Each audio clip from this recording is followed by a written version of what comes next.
Legião Oculta tranquilo, aqui é o Jonathan Scriven e você certamente já deve ter ouvido falar de objetos sinistros que são assombrados e trazem consigo alguma presença ou influência diabólica. Inclusive, existem inúmeros filmes que exploram esse tema, alguns baseados em casos reais inclusive, e os itens possuídos pelo mal variam de joias a espelhos, além de bonecos e pinturas. E aqui, Legião Oculta, iremos falar dos bonecos mais amaldiçoados e assombrados do mundo.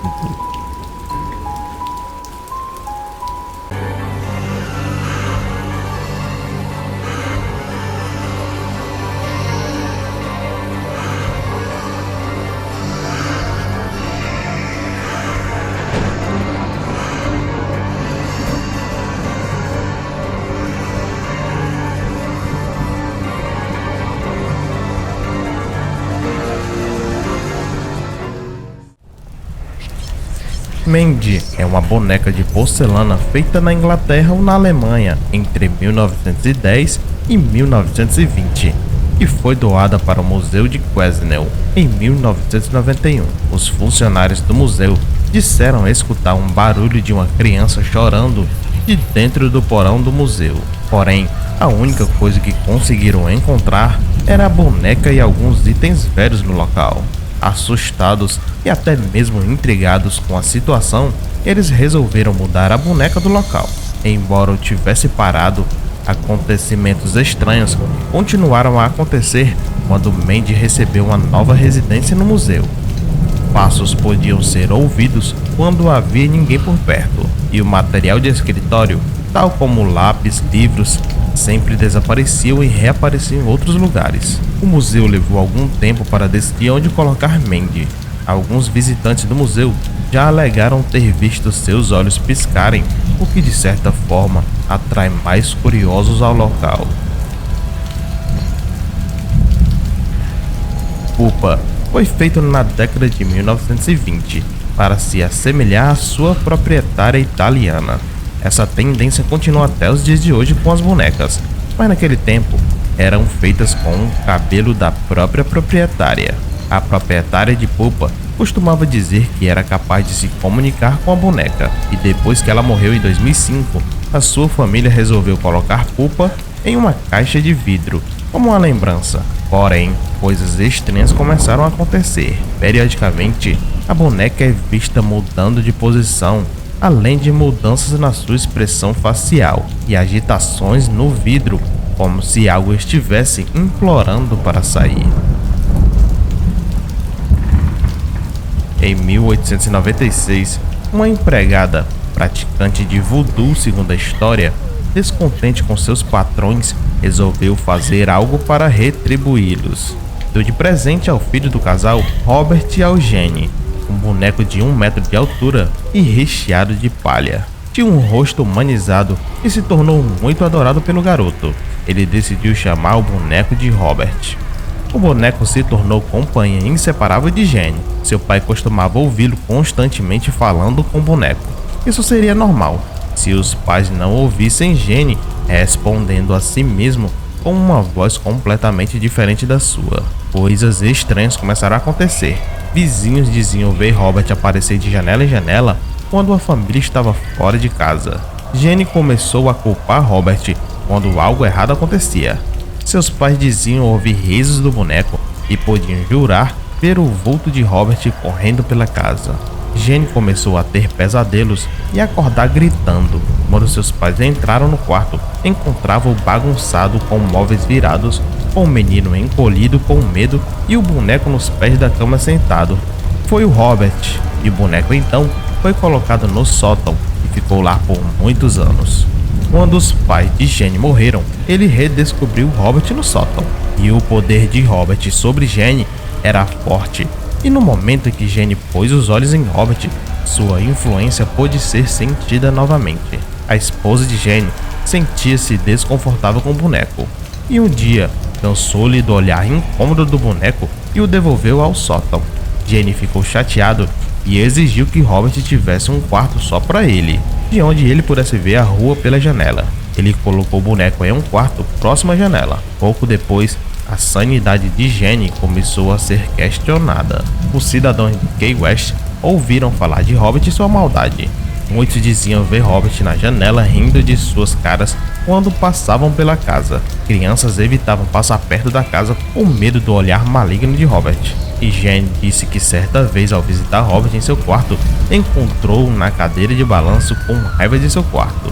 Isso fez com que Jenny se enchesse de Robert, mas o boneco tinha outros planos. Visitantes da casa diziam ouvir passos indo e vindo no sótão e estranhas risadas. Após um tempo, as visitas cessaram na casa de Jenny. E Jenny morreu em 1972 e a casa foi vendida a uma outra família e o conto de Robert foi esquecido. Mas Robert esperou pacientemente até ser novamente redescoberto no sótão pela filha de 10 anos dos novos proprietários da casa. Pouco tempo depois, a menina começou a se queixar que Robert a torturava e infernizava sua vida. Mas após 30 anos, ela continua a afirmar que o boneco estava vivo e queria matá-la. E hoje em dia, Robert, ainda vestido em sua roupa branca de marinheiro, vive confortavelmente, ainda que bem guardado, no Key West Martello Museum, no Museu de Key West. E funcionários do museu continuam a relatar que Robert ainda possui seus poderes malignos do passado. Essa história começa em agosto de 1932, quando Kikuko adoeceu gravemente quando tinha apenas 3 anos. Seu irmão visitava uma cidade de Sapporo, em Hokkaido, uma ilha ao norte do Japão, quando viu uma boneca e comprou para ela. A menina adorou a boneca, tanto que ela não se separava dela de jeito nenhum, mas a doença se agravou e ela morreu em janeiro de 1933. E é costume no Japão, no dia da cremação do corpo, colocar os objetos que a pessoa mais gostava para ser cremado junto com o corpo. Mas a família esqueceu-se de colocar a boneca junto da menina. Após a cremação, a boneca, que recebeu o nome de Okiko, foi colocada no oratório, ao lado das cinzas da criança, onde a família fazia as orações. Com o passar do tempo, começaram a perceber que o cabelo da boneca parecia crescer. Na década de 40, veio a guerra e a família teve que fugir para o interior, deixando a boneca com os sacerdotes do templo Manenji, que a guardaram juntamente com as cinzas de Kikuko. Com o fim da guerra, a família voltou para a cidade. Procuraram pelos seus pertences no templo, onde perceberam com espanto que os cabelos da boneca não pararam de crescer. A pedido do irmão da menina, a boneca continuou no templo, e a imprensa, lógico, mostrou o fenômeno, o que chamou a atenção de pesquisadores, para que fosse dada uma explicação científica para o caso, o que não aconteceu até hoje. O templo, que fica em Hokkaido, é visitado por turistas e curiosos que querem ver a fantástica transformação da boneca. O cabelo antes nos ombros agora chega à cintura. Os lábios antes cerrados estão entreabertos e úmidos, e seus olhos parecem olhar para as pessoas com expressões de quem tem vida.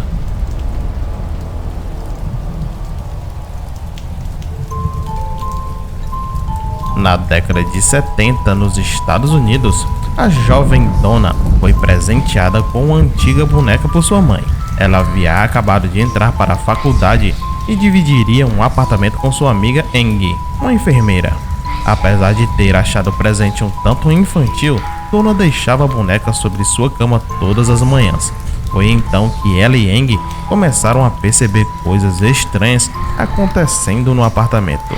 A própria boneca começou a se mexer, primeiro com os movimentos quase imperceptíveis, como a mudança da posição das mãos, e depois passou a aparecer em outros cômodos do apartamento.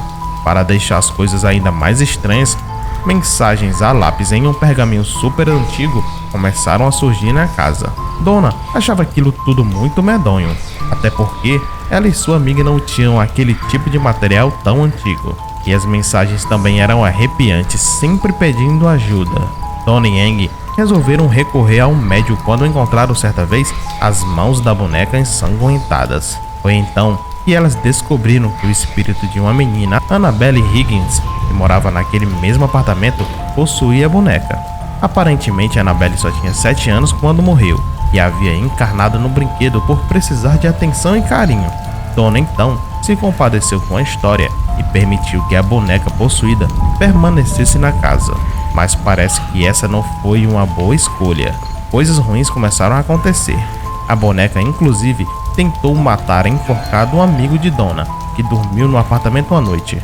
Como não conseguiu matar o rapaz, no dia seguinte ela voltou a atacá-lo, mas de uma forma mais sobrenatural. Annabelle preparou uma emboscada para o rapaz, o atraindo para a sala.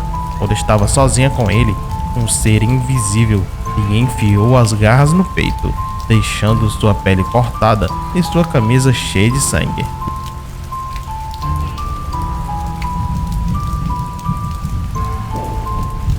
Donna então tomou uma decisão drástica. Contatou um padre, conhecido por lidar com possessões. E além disso, o casal famoso Ed e Lorraine Warren, famosos por tratar com assuntos demoníacos e paranormais, também se interessou pelo caso e tomou frente das investigações. No final das contas, eles descobriram que, na verdade, a boneca não estava possuída, mas que havia um espírito que manipulava o brinquedo para se aproximar das pessoas na tentativa de conseguir um hospedeiro humano. O apartamento das meninas foi exorcizado por dias para o seu museu ocultista em Connecticut. Nesse lugar que eles construíram especialmente para guardar objetos e relíquias dos casos que resolviam, foi preparado um espaço especial para Annabelle, onde ela permanece até hoje em exposição. E um certo dia, um jovem, por não acreditar na história de Annabelle, foi no museu ocultista e a xingou. Horas depois de sair do lugar, sofreu um acidente fatal de motocicleta. E aí, Legião Oculta, o que você acha do caso?